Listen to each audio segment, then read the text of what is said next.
Nandito kami ngayon sa airport at sinalubong namin together with DMW, saka OWA and the other officials. 24 na mga kasamahan natin na na-detain sa Russia ng 9 months.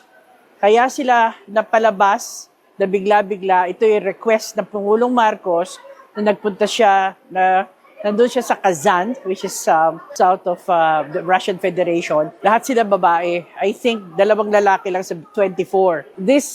What happened now, yung pagpapalabas sa 24 na mga kababayan natin, this is I think the first time na the next day, nung ni-request ng Pangulo, the next day pinalabas sila. I think this is also testimonial of the kind of relations that we have started and probably evolving and developing.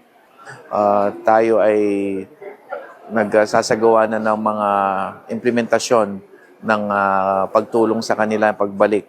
Kaya't sa ganang amin sa DMW OWA, si Admin PY Kauna na nagbigay na ng direktiba sa kanyang 2 deputies na nandito ngayon na i-accommodate sila sa hotel facility, sa hotel and transport pauwi sa kanilang probinsya kasi yung iba sa kanila ay kinakailangan lumipad pauwi na Mindanao, Visayas o sa mga bahagi ng Luzon. So, libreng plane ticket.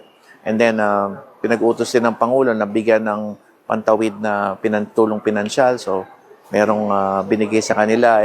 But ang isang direktiba rin ng Pangulo ay tulungan sila sa pangkalahatan. So, merong employment or livelihood assistance na pwedeng ibigay sa kanila. Ilalaan yan for the next few days. At yung TESDA training, kung pinakailangan magsanay sila sa TESDA.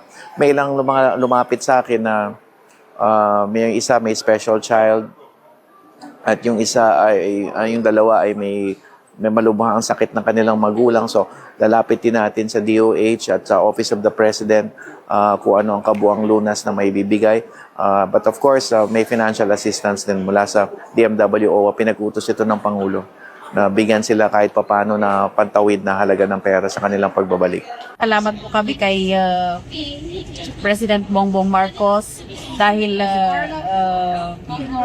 nasali po yung discussion ng pagkami ng mga 24 na OFW na nakakulong po sa Yakuts. At sa tagal po na padalangin namin na makauwi po kami, nung nalaman po namin na dumating si President Bongbong Marcos sa Kazan, sabi ko po doon sa room talaga namin, Lord, ihulog mo na po ang miracle ngayong nandito po yung presidente namin sa Russia.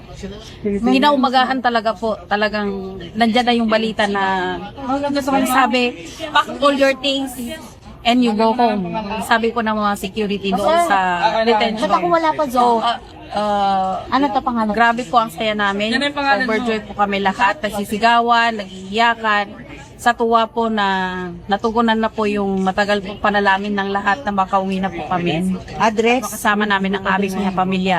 Papasalamat po kami unang-una po kay sa Lord po, and then po kay President Marcos po.